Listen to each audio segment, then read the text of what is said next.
بسم اللہ الرحمن الرحیم۔ محترم سامعین و ناظرین، السلام علیکم۔ توسوی اسٹوڈیو کی جانب سے میں آپ کا میزبان محمد اسماعیل فیض ہادی توسوی ایک نئی خوبصورت ویڈیو کے ساتھ آپ کی خدمت میں حاضر ہوں۔ آج کی اس ویڈیو میں ہم کو سلیمان کے ایک ناخواندہ بزرگ صوفی شاعر کے بارے میں میوے گفتگو ہونے جا رہے ہیں۔ اس سے پہلے کہ میں اپنی ویڈیو کو آگے بڑھاؤں، تمام ناظرین سے گزارش کروں گا کہ وہ میری اس ویڈیو کو لائک اور شیئر کریں، اور جو ناظرین میرے چینل پر پہلی مرتبہ آئے ہیں ان سے گزارش ہے کہ وہ میرے چینل توسوی اسٹوڈیو کو ایک بار لازمی سبسکرائب کر کے میری حوصلہ افزائی فرمائیں، اور ساتھ میں لگے بیل آئیکن کو بھی دبا دیں تاکہ میری آنے والی ہر نئی ویڈیو آپ تک بآسانی پہنچتی رہے۔ اس کے ساتھ ہی میں لیے چلتا ہوں آپ کو آج کی ویڈیو کی جانب، تو دیکھتے رہیے توسوی اسٹوڈیو۔ علم و دانش خالق کائنات کا اپنی مخلوق یعنی انسان کے لیے بہت بڑا عطیہ ہے۔ علوم و فنون کی بہت سی اقسام ہیں، جن میں سے شعر و شاعری وہ واحد علم ہے جس پر اہل علم نے ہی طبع آزمائی نہیں کی، بلکہ ان افراد کی بھی کثیر تعداد علم و فن کی اس شاخ سے وابستہ رہی ہے، جنہوں نے نہ تو کسی مدرسے سے علم سیکھا نہ ہی کسی تعلیمی ادارے سے۔ یوں تو ایسے ادباء و شعراء کرام کی فہرست طویل ہے۔ اگر تذکرہ کیا جائے ایک ایسے ناخواندہ معلم اخلاق کا جو نہ صرف ایک قادر الکلام اور نادر البیان شاعر تھے، بلکہ ان کی شاعری جہاں ایک طرف وقت کے حکمرانوں کے ظلم و جبر کے خلاف کلمہ حق بلند کرتی ہوئی نظر آتی ہے، تو دوسری طرف اس میں عشق حقیقی اور تصوف کا رنگ بھی نمایاں نظر آتا ہے۔ اور حیرت کی بات تو یہ ہے کہ وہ شخص جس نے نہ تو کسی مذہبی عالم سے مذہبی علوم یعنی قرآن و حدیث سیکھے، نہ ہی کسی تعلیمی ادارے کے استاد سے علم و حکمت کا اکتساب کیا ہے، پھر بھی ان کے کلام میں قرآن و حدیث کے تراجم اور علم و حکمت کی لاسانی و لاجواب باتیں پڑھنے اور سننے والوں پر حیرت و سکتہ طاری کر دیتی ہیں کہ کیا دنیا میں ایسے شاعر و ادیب کا وجود بھی ممکن ہے جو ناخواندگی کے باوجود بھی ایسے اسباق سناتا ہے جو ایک مکمل اور بھرپور عالم ہی بیان کر سکتا ہے۔ وہ قادر الکلام اور نادر البیان ناخواندہ بزرگ صوفی شاعر جس کے بارے میں آج ہمیں گفتگو کا موقع ملا ہے، ضلع ڈیرہ غازی خان کی پسماندہ ترین تحصیل ٹرائبل ایریا سے تعلق رکھنے والا علی محمد چگھا بزدار ہے۔ ضلع ڈیرہ غازی خان ارض پاکستان میں وسیع ترین رقبے پر مشتمل ہے۔ اس کو اللہ تعالی نے نہ صرف معدنیات اور قدرتی وسائل سے نوازا ہے، بلکہ جغرافیائی حوالے سے بھی اس خطہ ارض پاک میں بڑی اہمیت پائی جاتی ہے، کیونکہ جہاں اس کا شمار صوبہ پنجاب کے معروف ترین شہروں میں ہوتا ہے اور اس صوبے کا باقاعدہ حصہ بھی ہے، تو دوسری طرف اس کی مغربی سرحد صوبہ بلوچستان سے ملتی ہے۔ یہی نہیں بلکہ اس میں بسنے والے علم و حکمت، سیرت و بصیرت، حلم و غیرت اور مہمان نوازی کی نعمتوں سے مالا مال ہے۔ ضلع ڈیرہ غازی خان کی تحصیل توسہ شریف، جسے علم و فنون اور شعر و ادب کے حوالے سے علمی دنیا میں ایک نمایاں مقام حاصل ہے، ارض پاکستان میں یونان صغیر کے نام سے خاص شہرت رکھتی ہے۔ اس سرزمین پر جہاں بزرگ اور متبرک ہستی حضرت خواجہ شاہ محمد سلیمان توسوی نے دین اسلام کی اشاعت کا کام احسن طریقے سے سر انجام دے کر اس خطے کو دینی علوم کے نگینوں سے جڑ دیا، وہاں ادب سے وابستہ سرائکی کے نامور شعرائے کرام اقبال سوکڑی، مہیوال منگروٹوی، الطاف حسین پرواز کیسرانی، بشیر غمخوار اور اردو کے مایہ ناز شعراء اور ادبا پروفیسر ظہور احمد فاتح، ڈاکٹر طاہر توسوی اور احسن واگا جیسی ادبی ہستیوں کا بھی فیض باعث فخر و نازش ہے۔ یہی نہیں بلکہ توسہ شریف کے مغربی پہاڑی علاقے یعنی ٹرائبل ایریا تمن بزدار، تمن کیسرانی، تمن کھوسر، جو مختلف قبائل لدوانی، ملگزرانی، کیسرانی، ندکانی، سکھانی اور ملغانی وغیرہ کا خطہ ہے، میں لاتعداد بلوچی شعرائے کرام نے فروغ ادب کے لیے لاسانی اور لاجواب ادبی کاوشوں کی بدولت اس خطے کو زرخیز ادبی خطہ ثابت کیا۔ البتہ اگر بلوچی ادب کی سابقہ تاریخ پر نگاہ دوڑائی جائے تو عشقیہ شاعری کرنے والوں کے علاوہ کئی بلوچی شعرائے کرام نے اپنی شاعری کو تصوف اور اصلاح و ہدایت کے لیے بھی استعمال کیا۔ ان میں توکلی مست اور بابا جواں سال بھٹی کا نام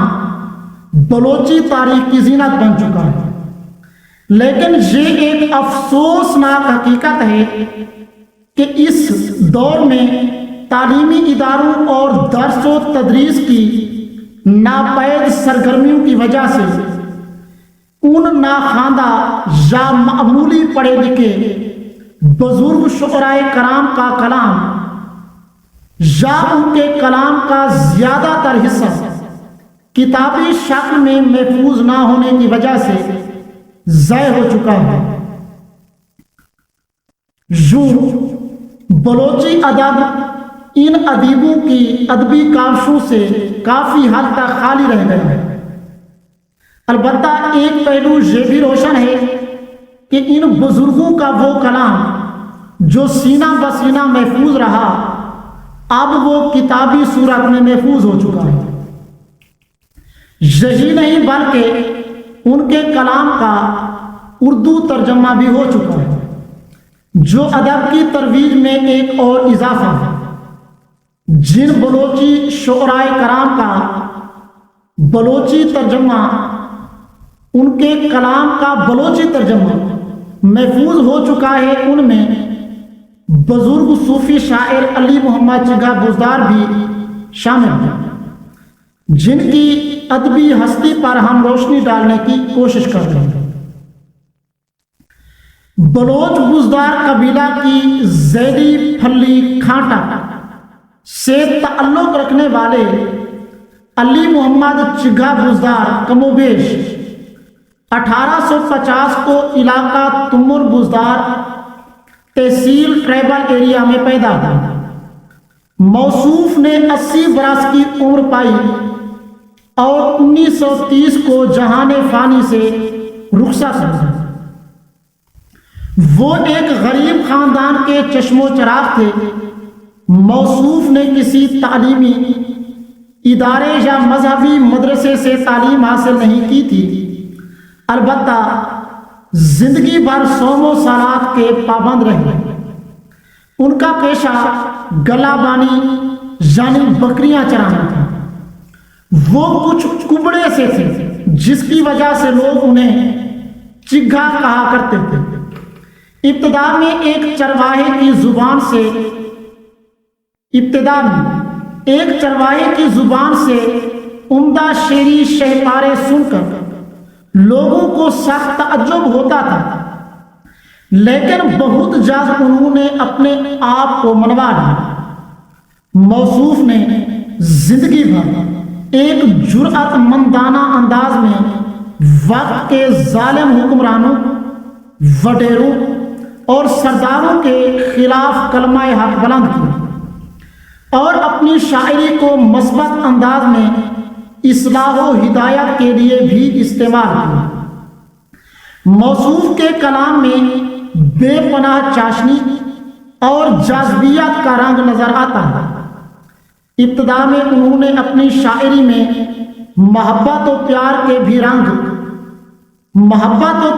بھی رنگوں سے اہل ادب کو محظوظ کیا، مگر بعد میں مستقل طور پر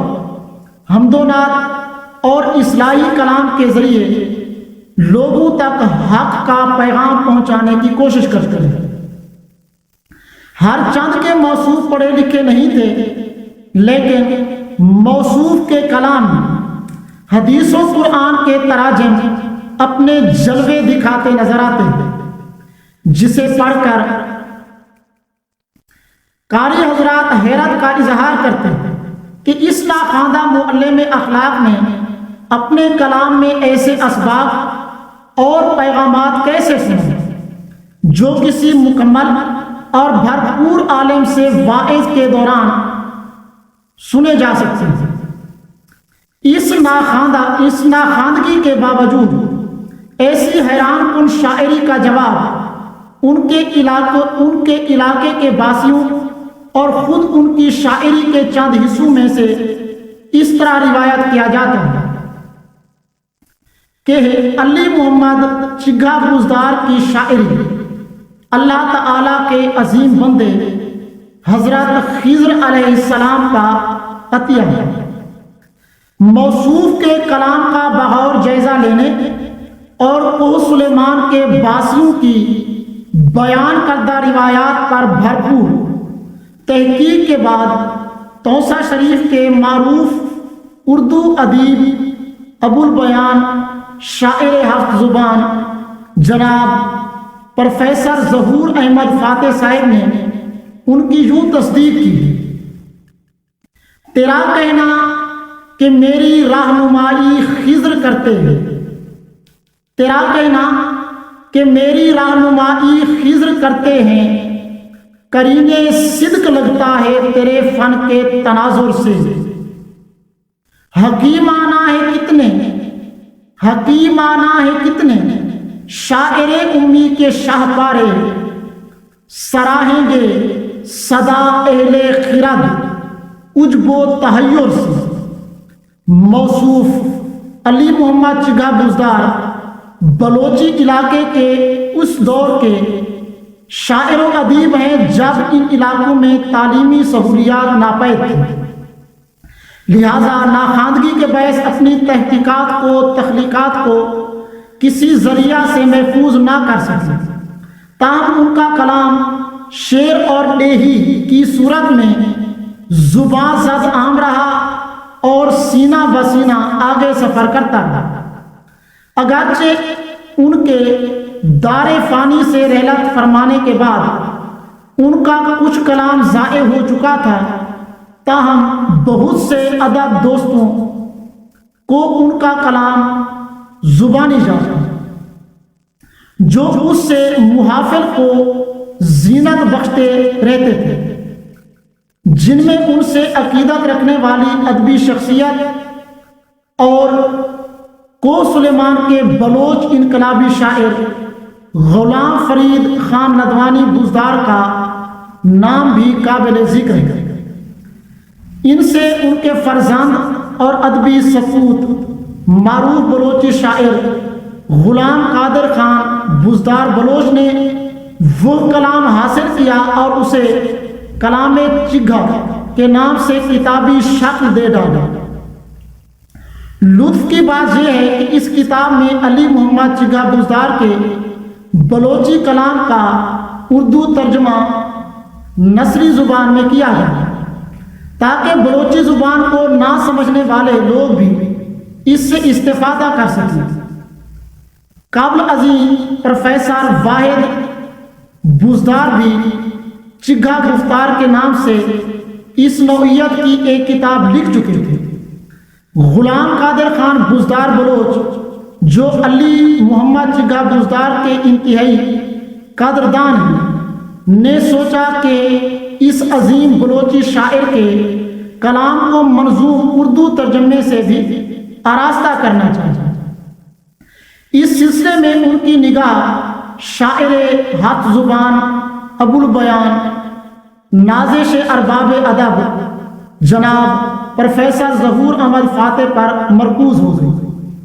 چنانچہ جب ان سے موصوف نے اس کا ذکر کیا تو جناب فاتح اس پر آمادہ ہوا، لیکن چونکہ وہ بلوچ زبان سے آشنا نہیں ہے لہذا غلام قادر خان بزدار بلوچ اس کا نثری ترجمہ بیان کرتے جاتے اور پروفیسر ظہور احمد فاتح اسے نازم کرتے جاتے۔ اس محنت شاقہ کے نتیجے میں ایک ادبی شاہکار عکاس فطرت کے نام سے معرض وجود میں آ گیا۔ اس کے بعد غلام قادر خان بزدار بلوچ نے باقاعدہ طور پر فاتح صاحب کی شاگردی اختیار کر لی اور خود بھی علی محمد چگھا بزدار کے باقی ماندہ کلام کو منظوم ترجمے کے ساتھ پیش کر دی اور علی محمد چگھا بزدار کے حوالے سے کئی کتابیں قلم بند کی۔ بطور حوالہ شعرائے کو سلیمان اور ناخواندہ معلم اخلاق کا نام لیا جا سکتا ہے۔ اب تک موصوف علی محمد چگھا بزدار کا کافی کلام مختلف کتب کی زینت بن چکا ہے۔ یہی نہیں بلکہ ان کے کلام کا منظوم اردو ترجمہ کی موجودگی بھی ان اہل ادب کی نظر میں ان کی اہمیت بھی واضح ہوئی ہے جو گزشتہ ادوار میں موصوف کے نام اور کلام سے ناواقف تھے۔ راکم بھی اردو سریکی، انگریزی اور پنجابی میں فروغ ادب کے لیے کام کرتا ہے، اس لیے علی محمد چگھا بزدار کے بلوچی الفاظ کی حقیقی چاشنی سے تو محروم رہا ہے، البتہ ان کے دل فریب کلام کے ترجمہ کی موجودگی کی بدولت راکم کے لیے ان کی ادبی ہستی پر بحث کرنا کافی حد تک سہل ثابت ہے۔ غلام قادر خان بزدار کے مطابق اگر ہم یہ کہیں کہ علی محمد چگھا بزدار کے کلام کا اردو ترجمہ کر لیا ہے تو یہ بھی ایسی ادبی ہستی کی کسی حد تک توہین ہے، کیونکہ جس طرح انہوں نے کلام کو پیش کرنے کی کوشش کی ہے یہ صرف وہی شخص ہی جان سکتا ہے جو بلوچی زبان سے خوب تر واقف ہے۔ یہ بات بھی قابل ستائش اور ناقابل فراموش ہے کہ علی محمد چگھا بزدار کی بلوچی شاعری کا اردو ترجمہ بھی قارئین کے لیے باعث تسکین و اطمینان ہے۔ موصوف نے اپنے کلام کو اپنے وقت کے وڈیروں کی آموزش اور اپنی قوم کو پیغام حریت دینے کے لیے استعمال کیا، جس سے وقت کے حکمران ان سے نالا رہتے تھے، لہذا کئی بار موصوف کو ان سرداروں اور وڈیروں کی سخت مخالفت کا سامنا بھی کرنا پڑا، پھر بھی وہ کلمہ حق کہنے سے باز نہ آئے۔ یہی نہیں بلکہ عشق حقیقی سے معمور ان کی ادبی تخلیقات بھی اپنی مثال آپ ہیں۔ انہوں نے جہاں انقلاب و اصلاح کا کام بخوبی سر انجام دیا، وہاں حمد و نعت اور منقبت کو بھی بہترین انداز سے تعمیر کیا۔ چند برس قبل جب اس علاقے میں سکول و مدارس کی قلت کے باعث ادیبوں کی ادبی کاوشوں کا تذکرہ قومی سطح پر نہیں ہوا کرتا تھا، تو قومی سطح پر ہی نہیں بلکہ خود ٹرائبل ایریا اور بلوچستان کے اہل ذوق اور ادبائے کرام ان کے نام کلام اور مقام سے ناآشنا ہیں۔ اب جبکہ ان کا کلام اردو ترجمے کے ساتھ کتابی شکل میں محفوظ ہے، تو ٹرائبل ایریا اور بلوچستان ہی نہیں بلکہ ارض پاکستان کے کئی علاقوں میں بسنے والے ادبا و اہل ذوق نے انہیں ان کے کلام کی چاشنی کے باعث نہ صرف بلوچی خطے کا سب سے عظیم شاعر تصور کرنے لگے ہیں، بلکہ ان کی تصوف کی حامل شاعری کی بدولت انہیں اس دور کا کامل ولی بھی شمار کرتے ہیں۔ یہی وجہ ہے کہ کئی ادباء و شعراء کرام نے ان کی ادبی ہستی پر بحث کرتے وقت ان کے نام کے ساتھ حضرت اور رحمت اللہ علیہ کے الفاظ استعمال کیے۔ ویسے تو